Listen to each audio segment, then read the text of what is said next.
Halo semuanya, jumpa lagi dengan saya Kurniawan. Oke, baiklah, pada video kali ini kita akan membahas tentang salah satu jenis gerak dua dimensi, yaitu gerak parabola. Apa itu gerak parabola? Let's check it out. Oke, kita buka dulu dengan sebuah animasi gerak apa nih? Ya, gerak vertikal. Ini baru satu dimensi ya. Gerak vertikal. Ada gerak vertikal, ada gerak mendatar juga ya kan. Nah, sekarang kalau gerak vertikal ini vertikal ke atas ya, tepat ke atas. Kalau arahnya digeser dikit, maka akan jadinya kayak gerak yang di animasi sebelah kanan nih. Wah, kayak bola merah tuh. Dilempar ke atas, tapi agak miring lemparnya. Jadi gerak yang namanya, nah bentuknya kayak gini ya, melengkung. Gerak parabola namanya, gitu ya. Oke, contoh lain. Nah ini. Kalau misal gerak jatuh bebas, itu seperti yang warna merah, ya udah lurus saja ke bawah. Tapi kalau disenggol dikit dengan kecepatan tuh terus di situ 5 meter per second ke kanan, dia geraknya agak melengkung gitu. Nah itu gerak parabola juga, walaupun cuma setengah gitu ya. Contoh lainnya lagi. Nah ini sebuah animasi. Nah paketnya gerak parabola juga. Nah ini tampak dari pesawatnya. Nah, itu ya. Nah itu gerak parabola. Oke, jadi kalau ditanya kira-kira gerak parabola itu termasuk GLB atau GLBB ya? Oke, mari kita analisa karena ini dua dimensi ya. Jadi kita tidak bisa langsung menentukan itu GLB atau GLBB begitu ya. Kita harus analisa dulu. Nah, ini ya kurang lebih skema gerak parabola. Dua dimensi, di sini saya namakan sumbunya sumbu Y yang ke atas sama sumbu X. Kemudian ingat, ketika geraknya melibatkan gerak vertikal, ini kan ada gerak ke atasnya nih atau gerak ke bawahnya. Nah, ini pasti ada yang namanya percepatan gravitasi yang arahnya ke bawah gitu ya. Oke. Nah, sebelum kita analisa ke semuanya, persamaan geraknya, kita analisa dulu kondisi awal. Kondisi dari, bukan kondisi awal, kondisi umum dari gerak parabola. Gerak parabola itu gerak berapa dimensi? Jelas ya, di sini sudah saya tunjukkan ada sumbu Y, sumbu X, maka pasti dua dimensi gitu ya. Kemudian ke arah mana saja? Arahnya mana aja nih? Ya, kalau di posisi ini ada yang arahnya ke atas sama ke kanan gitu ya. Kalau sampai sini ya berarti arahnya ke bawah sama ke kanan gitu, oke. Jenis gerak arah mendatar, sumbu X. Nah, ini ternyata ada, karena dua dimensi ya, kita bagi jenis gerak pada arah mendatar. Kalau benda tidak diganggu apapun, kira-kira dia akan melambat atau makin cepat atau tetap kecepatannya. Karena nggak ada gangguan ya tetap ya kan? Berarti kalau kecepatan tetap, maka jenis gerakannya adalah GLB. Sedangkan kalau yang vertikal, sumbu tegak gitu ya, ketika geraknya ke atas, dia akan makin lambat. Makanya ini lama-lama. Nah, sampai sini nih, berhenti gerak ke atas lagi, nggak ke atas lagi kan nih kan, tapi turun ke bawah. Semakin bawah dipercepat, maka kalau yang sumbu Y itu adalah GLBB. Nah ini jadi kombinasi ya, gerak GLB dan GLBB. Sekarang kita tinjau kondisi awalnya, keadaan awal, yaitu yang bagian ini ya, dua dimensi kan, ada V0 nih totalnya, di sini ada komponennya nih. Kita namai saja V0J sama V0X karena totalnya adalah V0 gitu ya. Terus ada sudut terhadap sumbu X nih, theta, ini namanya sudut elevasi. Nah, sekarang pertanyaannya, V0X dan V0Y nya kalau dinyatakan dengan V0 itu bagaimana ya? Pakai trik ya, ingat trik trigonometri gitu ya. Karena sudutnya di sini, set. Ya ini di sini sama aja ya, saya ubah ke sini, pindah ya, set. Maka V0 X-nya ini yang menjadi sisi samping, maka dia cos. V0 cos theta. Sedangkan V0 Y-nya di sisi depan jadinya. Makanya pakainya sin. V0 sin theta. Gitu ya. Oke, next. Ini baru keadaan awal. Sekarang kita tinjau persamaan geraknya, sumbu X, sumbu Y. Untuk keadaan awal sudah. Sekarang persamaan geraknya. Seperti yang kita tahu, sumbu X-nya itu GLB, sedangkan sumbu Y-nya GLBB. Sudah kita bahas tadi ya. GLB, persamaan geraknya. Kita tulis dulu persamaan umumnya. Nah, seperti ini. GLB dan GLBB ya. Nah, ingat di sini udah ada V0 X-nya. Jadi V0 X-nya nanti kita ganti ini V0 cos theta. Kemudian V0 Y-nya juga kita ganti V0 sin theta. Nah AY-nya nih, AY percepatan pada sumbu Y. Apa? AY-nya minus G karena percepatannya ke bawah nih, maka tandanya minus nih, lihat.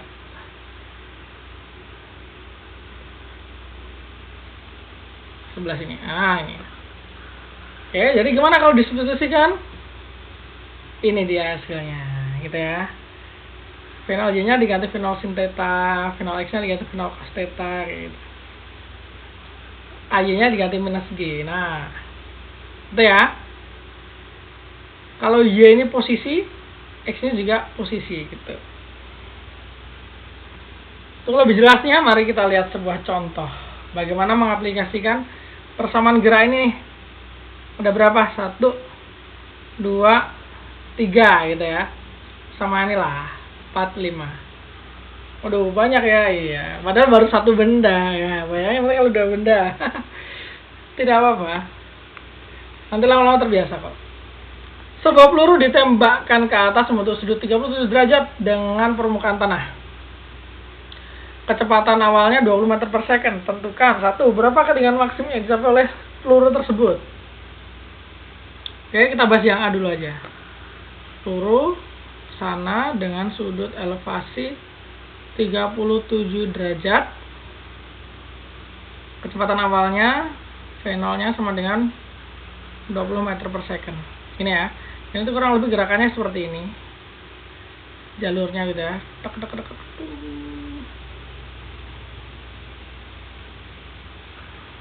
Nah, kayak ini. Yang ditanya adalah ketinggian maksimum. Oke, ketinggian maksimum.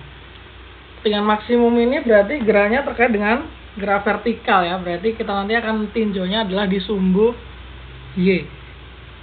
Sumbu Y. Oke. Langsung aja nih kita terapkan ya. Ini bisa kita uraikan. Jadi V0 X ini V0 Y. Kita ubah dulu. Kalau kita mau mencari sumbu Y-nya berarti V0 Y-nya sama dengan V0 sin 37 derajat. V0-nya 20, sin 37 0,6. Kalau masih belum hafal bisa dilihat tabelnya lagi. 12 meter per second ya. Ini V0 Y-nya. Kemudian nanti yang kita cari adalah pas di posisi ini nih. Ah, ini set. Nah, ding ding. Nah, ini ya berapa nih Y-nya ini pas di posisi ini. Nah, gitu ya. Nah, sekarang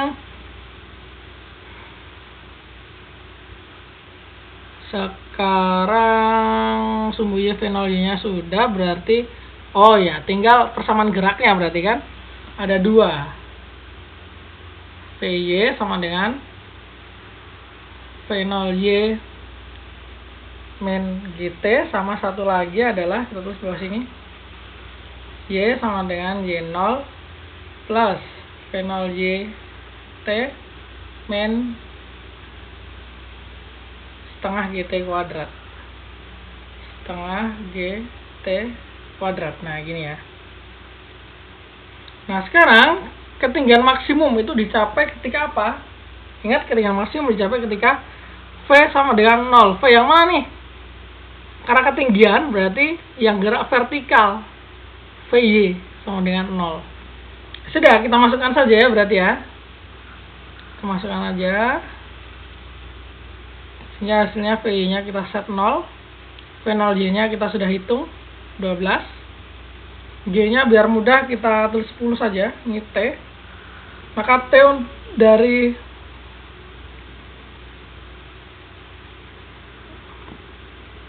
dari titik ini ya.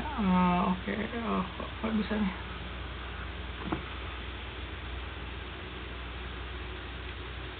T dari titik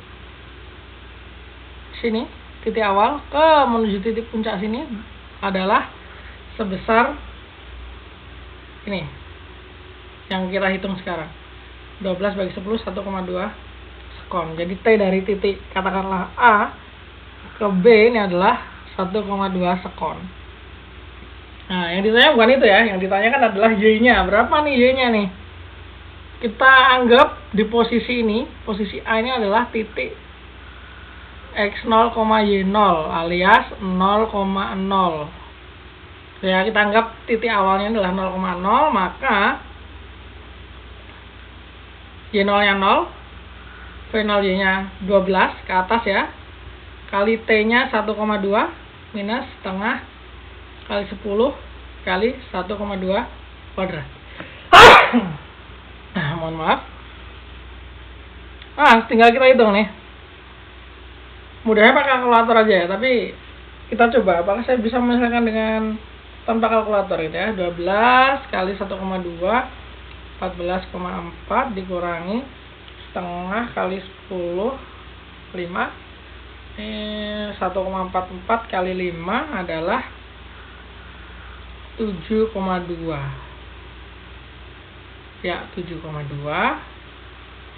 salah bentar, 1,44 kali 5 ya, 7,2 14,4 kurangi 7,2 hasilnya adalah 7,2 meter. Nah, ini udah ketemu nih yang A.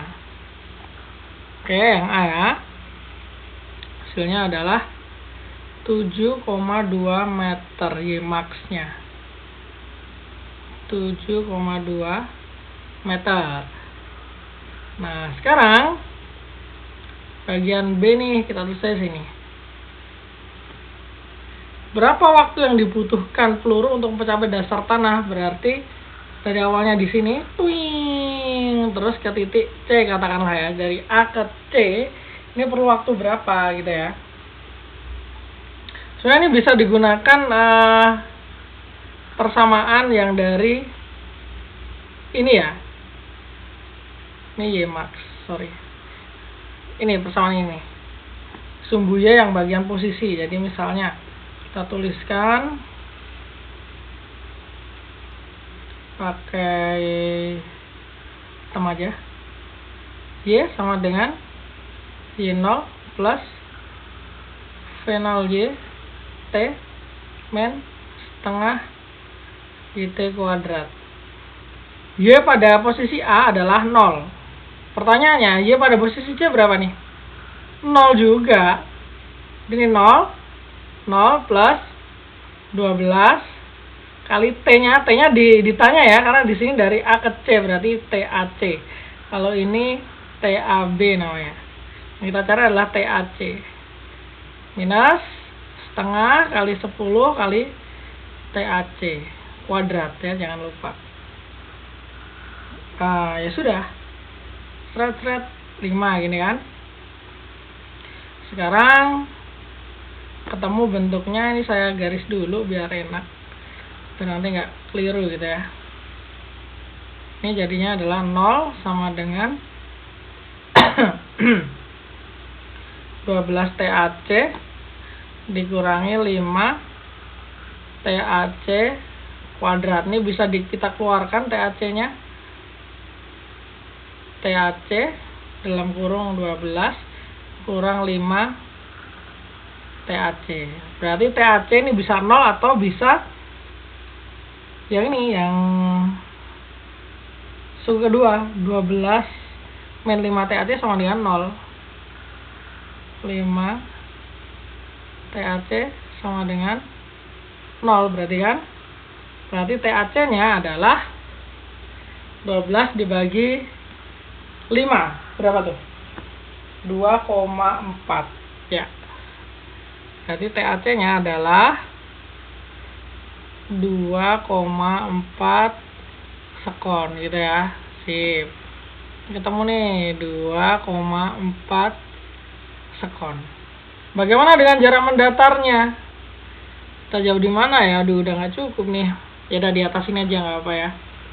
Jadi jarak mendatar berarti sumbu X, jarak mendatar peluru setelah sampai di permukaan tanah. Ya udah berarti X sama dengan X0 plus P0X kali T. T-nya berarti adalah T dari A ke C ya, TAC ini. Ya udah kita masukkan aja X-nya. X0-nya ingat 0 titik awal ya. Plus P0X.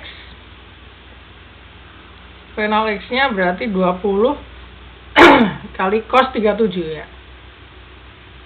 20 kali cos 37 derajat dikali lagi TAC-nya 2,4. Oke, bisa ketemu nih. X-nya sama dengan 20 dikali 0,8 kali 2,4. Nah, bisa dicari gitu ya pakai kalkulator. Ketemu X-nya. Jadi jarak mendatarnya ketemu. Udah ketemu A, B, C. Kayaknya ini aja untuk video kita hari ini. Semoga bermanfaat. See you in the next video.